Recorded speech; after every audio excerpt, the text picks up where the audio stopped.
Hello, this is Evan Rogerson, 9 Motor Gang here, and today we're going to go ahead and just give a brief overview over the VEX Robotics versus RECF court case and everything you need to know before they have their hearing this upcoming Monday, that is June 1st. So don't forget to like, comment, and subscribe in order to please the YouTube algorithm, and let's go ahead and get into it. So basically some background on this. I would highly recommend checking out all the source information too, because I'm not a lawyer, and I'm kind of just summarizing some of the information here. There's also a lot of conflicting information between the two documents where one side claims one thing, another side claims the other. So I don't know what's true. So I would highly recommend you read the documents yourself. Um, Here's a Google Doc, and there's also this Google Drive right here. It's being compiled by some teams that has all of the court cases in here. So I would highly recommend checking this out. Um, and it's being updated. So I would highly recommend checking this out. Read the documents yourself. There's also like a Chief Delphi thread that I also have linked. I would highly recommend checking these out and actually reading the documents from the source. But anyways, going into a brief summary, basically it sounds like um, the conflict started to kind of bubble up around, I think it was 2022, when RECF, they've had their drone competition since like 2020, I think. So they've had this. Vex wanted to start Vex Air, their drone competition, which is a complete dumpster fire. I already made a video on that a while ago. And basically, Vex said, hey, RECF, we want you to help with our drone competition. And RECF said, no, we already have our own drone competition. And yeah, basically from there, everything went downhill. A lot of things got brought up. A lot of people got mad. And there's been a lot of claims thrown around here. So basically, they're claiming that both of them are claiming large sums of money. If you look at the Vex document, yeah, I think this is the Vex document right here. It basically says that RECF is being like committing fraud and like billing Vex for inconsistent amounts for extra money, and they say that RECF owes them $10 million, including legal fees. Um, and if we go over to like the RECF side of things, they're going ahead and they are saying that actually no, Vex hasn't been honoring some things, and they actually owe us $8 million. Also, by the way, they've been making invoices and modifying them afterwards in order to give themselves more money. So it's a complete mess. And here's kind of some of the things that they are both claiming that they want the court to do. So we'll start with RECF here because I have this open. RECF is claiming sole ownership of Robot Events, which is the registration website for registering for competitions. They also are solely claiming that they have access to all of the data and information collected by RECF.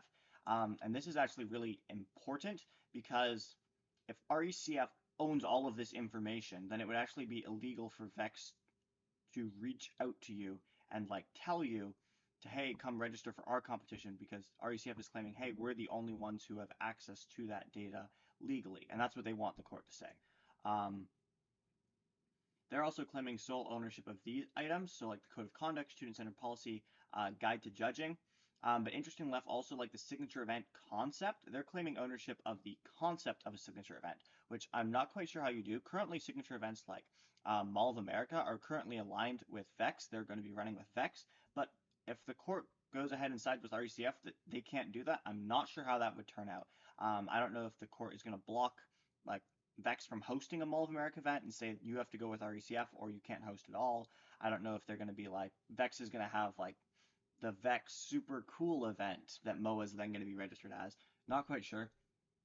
Claiming that they have never been associated with Vex, saying that they have legal authority to run the aerial drone competition, and also saying that Vex has not been like honoring their service agreement that they previously agreed to that expires like October 2nd. And basically they're saying, they said like Vex has not been giving them access to services that they have been paying for as well, and then use of their trademarks. RECF is also demanding a jury trial, which would completely draw this process out and make it even longer in order to get any sort of resolution. If you see that it's a jury trial, you're not going to be hearing about how this gets resolved anytime soon.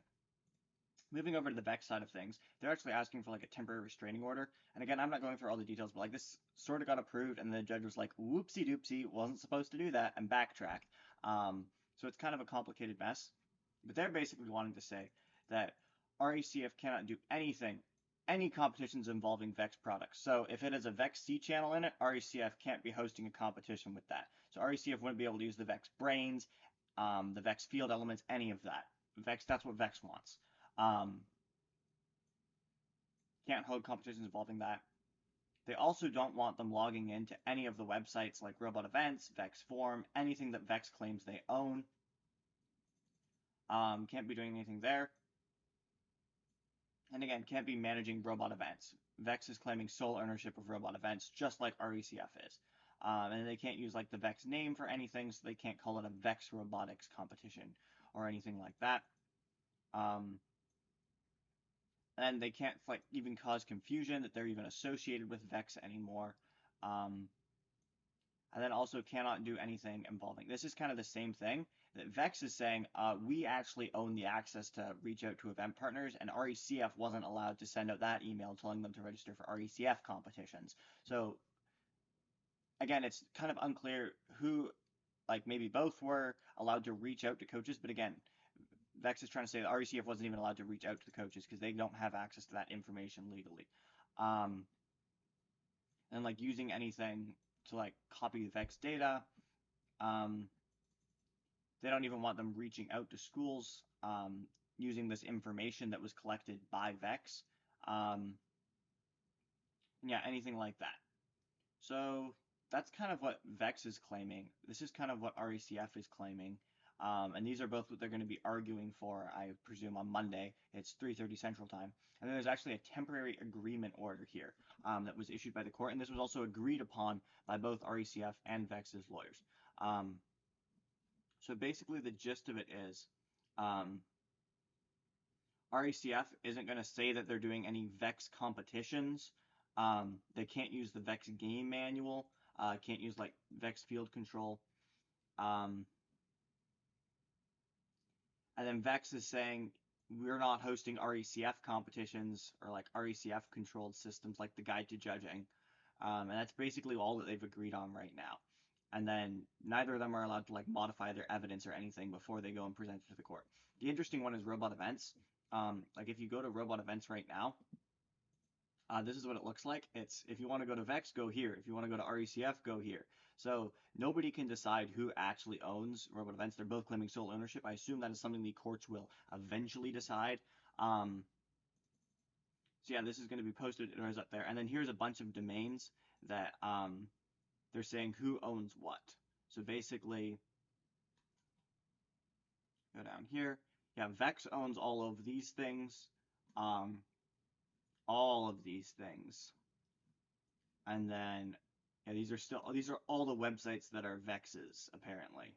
Um, and then RECF owns all of these things, and then yeah. So it's kind of a mess. Also, like this isn't even accurate. Like referee FYI is independently. RECF has no ownership of this, nor does Vex. This is made by somebody else who owns it. So like this isn't completely accurate either. So it's kind of weird in that fact. But these are kind of the things that temporarily agreed on, and then what the courts will be deciding coming up. So just kind of a brief recap. This is like an email that I sent out to some of the coaches. I would in Kansas because we kind of have some conversations going on. I would not recommend. Definitely don't give anybody your money. Potentially Mall of America. If you want to register for that, because that's before the court date, do that, but do that with the knowledge that, like, the court might say, actually, Vex, you can't host Mall of America. So just keep that in mind. Um, but yeah, I would recommend, assuming you can, just kind of wait and see how things settle. Who knows what's going to be decided in the coming weeks or months. So basically, here's some of the pros with Vex. They currently have registration. You can't register for any RECF stuff yet. It was supposed to come out June 1st, but they've since delayed it. Vex currently is holding MOA and Speedway, and I think there was one other, the New Jersey one, since I wrote this. They're not taking a $5 cut off event registration. So every time a team registers for an event, if it was RECF, RECF would get a $5 cut. Vex is not doing that. So that means more money for event partners. So event partners are going to be more likely to, from a monetary sense, host with Vex. And then all the international presence is owned by Vex because the RECF employees, I think, were just contracted out through like IFI. But then cons, they don't have a network of RSMs. There's currently 3 employees for all of managing Vex competitions in the US right now with Vex, as opposed to RECF probably had like dozens. Vex has no judging. no qualifying criteria, no code of conduct, no student-centered policy. So these are all documents that they don't have.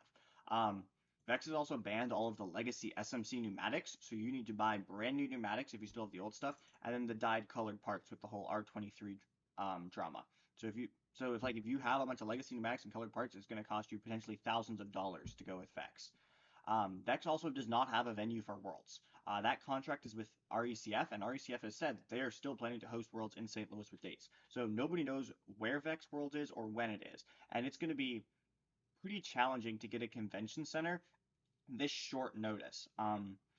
Just because like these things are booked years out in advance. Like RECF already had the contract for St. Louis booked, and there's not a lot of venues in the United States that are capable of hosting Vex Worlds just because it's such a large event and they also need a dome for like finals and stuff.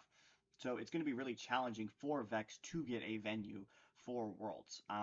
They've said that they're doing some stuff, but they have not publicly announced anything yet. And if it's not publicly announced, it doesn't exist. It's also all the ethical concerns regarding Tony Norman with Vex, and then Vex doesn't have the sponsors. Like RECF has like the NASA sponsorship, all that stuff, millions of dollars. Vex doesn't have any of that. RECF pros, they're going to allow cheaper commercial off-the-shelf products. Next year, they're planning to lower the field cost down to $300, but that's like a next year thing. RECF has cheaper registration. It's 25 bucks cheaper. RECF is going to allow some form of limited 3D printing. I put that on Pro. You could argue it's a con. Kind of waiting to see what their game manual says. If you have a grant like from last year, that'll roll over with RECF into this year. So, like I know Jayhawk, we have 2 free team registrations with RECF for next season. So even if we go with Vex, we're probably also going to go with RECF because it's completely free. RECF also has the contract with the Texas Interscholastic School League.